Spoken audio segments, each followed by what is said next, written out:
panic. I run into the apartment and shout, Matvey, run to the store, run away, we need to buy food! Aunt Elena, we have a ton of food. I bought potatoes, we've got more than enough for today. How you do not get it? The war has started. What if the stores are closed for a week? A month? You can't imagine that. In his 21 years, nothing has ever happened that could stop him going into a store anytime he wanted to get whatever he wanted. Fear.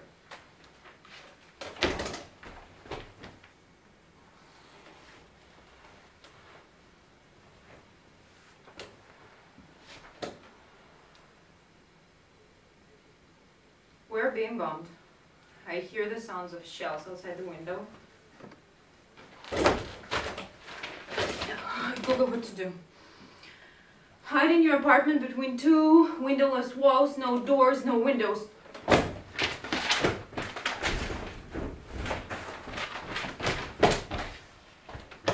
I run around the apartment. I don't have any walls without windows or doors. Even the bathroom has window. The corridor has 3 doors and one of those has glass. What an idiotic planning. Maybe it's better to go to the basement. I Google one more time. Do not hide in the basement under any circumstances if there is no water source or air conditioning and toilet. We have none of that in our basement.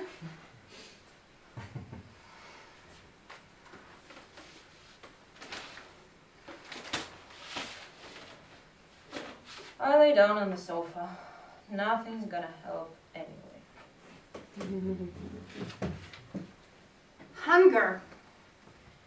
You have to stand 3 hours in line to buy anything. But what do you buy? Buy meat and freeze it. And if a shell strike the electric grid, there will be no electricity and the food will go bad. Macaroni and grains. But if they turn off the gas, how are you going to eat them? You need something you don't have to cook. Cookies. They sold out long ago. There is nothing on the shelves. You can try out some bread maybe. But here is no bread either. I look at the empty shelves in confusion. I've got to get something to eat, sitting in a basement while bombs landing on my home. Cleaning.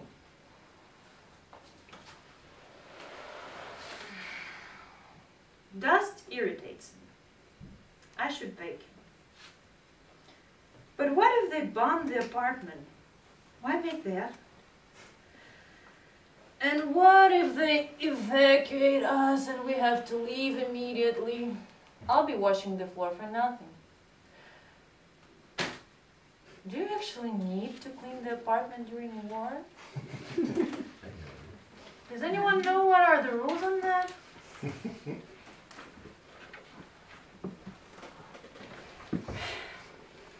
Betrayal. I didn't understand right away what was happening. Why my cultured friends from Russia were mumbling something like, I oppose war. Instead of saying, my government is committing a crime. It has been seized by evil forces. I am in despair, but I don't know what to do. Just 3 people told to me that. That's probably quite a few, given that every 4th inhabitant of Russia is apparently not only not against the war with Ukraine, but even happy about it. I interacted with citizens of the Russian Federation and they were living people, but they turned to be zombies. The worst thing is that my acquaintances, who stopped interacting with Russian in 2014 and switched into Ukrainian, they were right. I wanted to be tolerant. I thought it wasn't people's fault, it's all Putin. I didn't watch Russian TV.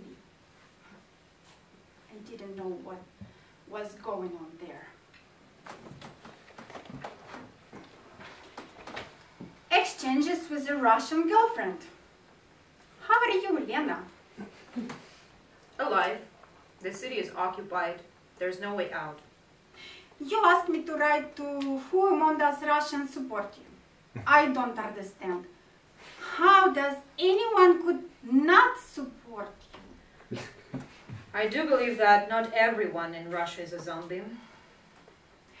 I have several friends in the Ukraine. Some have become very friends. Some have dropped me completely. My friend in Kiev saw a rocket out of her window somewhere, and she unleashed such incredible torrent of negativity and aggression, like directly at me, like in a direct message, as if I were personally to be blamed for everything. I understand her. When your home is being bombed, you feel hatred. I'd like to understand too. Lots of dead and wounded. Kharkiv is destroyed. They're bombing Kiev non-stop. An awful lot of my friends are refugees already. I couldn't have imagined that something like this could happen in the 21st century. I'm afraid to go out of the house. The lines for bread are 2 hours long. The sanctions against our country are laughable. Half of Russia is backwater. I'm imagining these grannies in this chicken coop. What not working? Epical? I'll go and feed my chickens. It's like finding myself in a film about war. It's a nightmare. You go to bed and you're afraid that they'll bomb your house during the night. There's nowhere to buy food and medicine. And when you write all this to your friends in their Russia, answer is that it's fake news. What do you think? How do I feel? The situation is complicated by the fact that I have had COVID for 2 weeks now. I'm constantly on different pills. I'm wiped out. And that also makes everything seem like a dream, and I'll wake up any minute now. I can't be possibly dreaming of such a crazy things. How I wish I could wake up. We are being blockaded too. Informational for the moment, but it seems like the iron curtain not too far off. But I want to know the truth. To look at things with open eyes, even if it's very scary. That's why I wrote directly to you. Did you see the videos of bombing of Kiev and Kharkiv? That's all true. You need not doubt that. I'm afraid to watch Ukrainian channels. I can't bear all these griefs and tears. And how do we bear it? My husband received this draft notice. He was like very surprised. It said something like, just in case you must, blah, blah, blah. He was like, okay, strange. Your friends and relatives will kill our people and vice versa. Then you feel hatred. Don't worry. My husband couldn't even kill a cockroach. If Putin orders him to, then he can.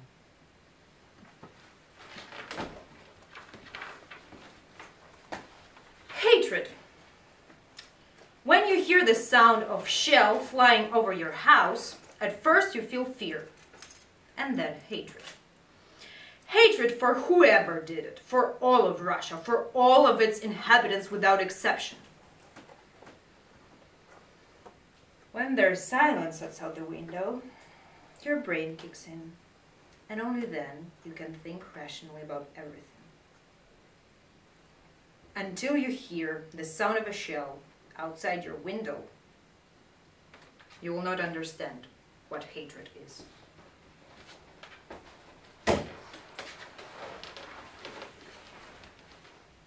Love.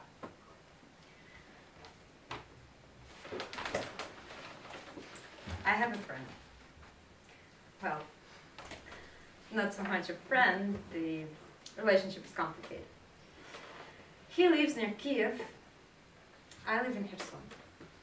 We rarely see each other. He used to text me every morning, "How are you doing, babe? As fucking awesome as ever."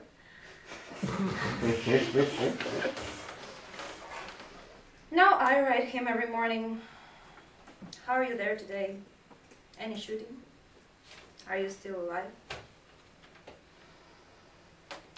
Before, we agreed that each one of us are on our own. No obligations, an open relationship. Now, we talk about how we'll live together when the war is over. You'll work, and I will stay home and cook, he jokes. You gotta be kidding me, I say. I'll be the one lying on the couch, read all day, and in the evening, I'll read hash books to you. He wanted to come to Kherson on March 8th, International Women's Day, but the war began on February 24th. And now it's not clear if we'll meet up.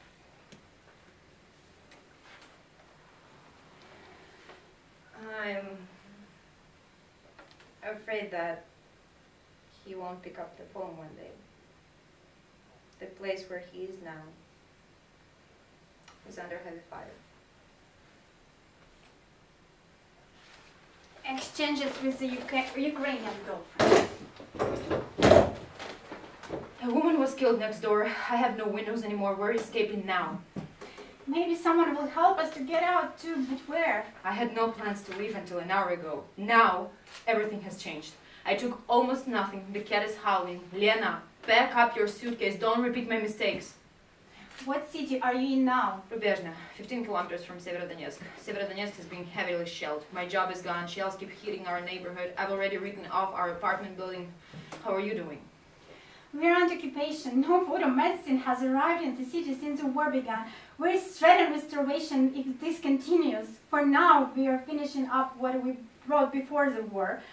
The city authority has not changed yet. The Ukrainian flag is still flying, but the mayor was ordered to forbid the residents to do a few things. Drive a car, go out after 8 p.m., leave the city. Here, they have begun killing the leaders of the territorial defense. I have no job anymore. Shells keep hitting my block. I already said goodbye to our building. I want to leave. I don't know what to do with the cat. Basically, I'm totally confused. And it's not so easy to leave because of the shelling. I'm scared as fuck. After a shell fell 20 meters from my house, I'm still shaking. An entire family here was shot up in their car on their way out of the city. I want to escape, but my brain is overloaded. Home, mom, the cat. To say nothing about the fact that my boyfriend will be mobilized, that's obvious. He will stay here. He plans to join the territorial defense. Unfortunately, we aren't married. We put it off all summer. First we remodeled our apartment, then we traveled, then we were swamped with work. I didn't really want to get married officially. I thought, who needs it? But now, how will I look for him later if I'm not his wife? I only hope he survives. And what's the point of me staying here if all the men are being conscripted? Our apartment is unlikely to survive. But what about our cat? Lena, I can't just leave him on the street. Irritation. I read the post of those who managed to escape. They are in Europe now, safe, and I'm happy for them. I follow their stories, some in Poland, some in Moldova, and some even in Sweden. I understand it's difficult for them abroad, but it irritates me for some reason. It's a desperation of being trapped. Guilt.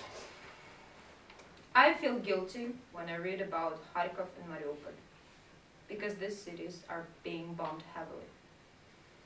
Our Kherson didn't suffer much. A shopping center, 2 apartment buildings, a few schools. And we're cut off because everyone else is fighting while we are under occupation. It's the guilt of a soldier who has been taken a prisoner. Messages from friends. I've had no contact with my mom since the morning of March 2nd. She's in Mariupol. All communication are cut. It's war. All I could find out as of today No one has had gas, electricity, or communications and food for a long time. Your apartment house was bombed. People cook porridge on a bonfire in their country yard. I hope she is alive. I believe she is fine. I'm waiting. Waiting is very hard. I'm powerless, but I believe. Today, I crawled home from the hunt with 3 loaves of bread and 2 packages of oatmeal. My sister, dad, and aunt conducted a special operation for apples and brought back a pack. There are no fruits, and I need vitamins. I stood in the line as an explosion went around us. Fuck it. A kilometer from my house, they're digging some kind of ditch. At the airport, 4 kilometers away, we hear explosions at night. I spend all day on the internet, probably like everybody else. I'll give birth soon. The main thing is to have access to the maternity ward and medicines. People write every day from different countries and cities. Come here. Another fucking bomb arrived.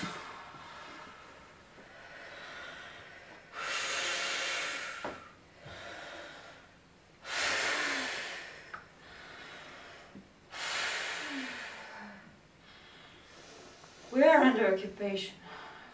Where am I gonna go? I keep kicking myself for not living. Not for my sake, but for the future baby. I'm very pessimistic about the end of all this shit. That's life. One day at a time.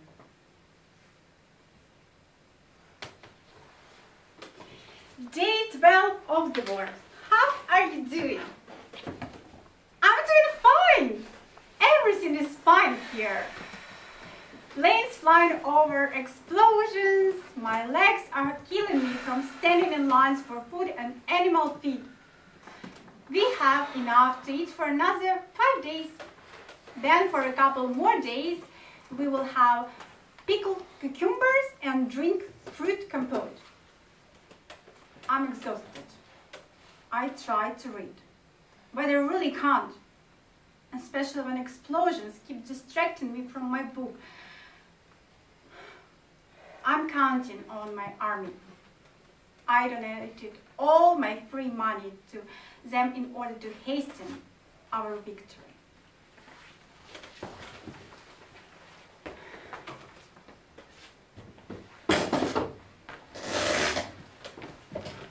Choices. What you can die of during a war. If a shell hits you, it rips you into pieces. If a shell hits your building, you can be crushed under the rubble. When a shell hits, a building might catch fire. You might burn up or asphyxiate. You might be shot in your car as you try to leave the town. You might die of hunger sitting in a shelter because you can't go out for provisions. You might die of hunger because there is a blockade and no food is delivered to your city. You might die of thirst if your water system is damaged and there's no water. You might die of illness because medicine are not being delivered to the city. Time. As soon as the war began, we said, it will last a few days and then it will be over. Then, it will all be finished in 3 to 4 days. Then, we'll know for sure what to expect in 2 weeks. 2 weeks passed, and now I hear this war was planned to last a month. Thank you, Aristovich. For some reason, I have bad premonitions. Weather. As I woke up this morning, I heard thunder in my sleep. I thought, it's going to rain. Then, when I fully woke up, I realized those were shells exploding.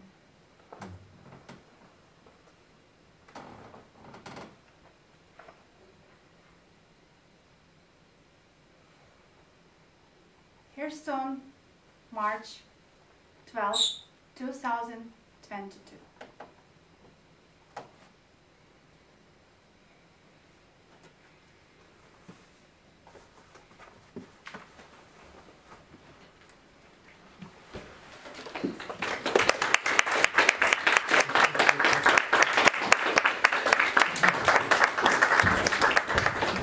Elena Astaseva and Lilian Levas, The Dictionary of Emotions at Time of War. Written by Elena Astaseva, and she was under occupation. Luckily, she escaped from Kherson, and like I say, she is not in Ukraine anymore. But not every one of Khersonians are so lucky.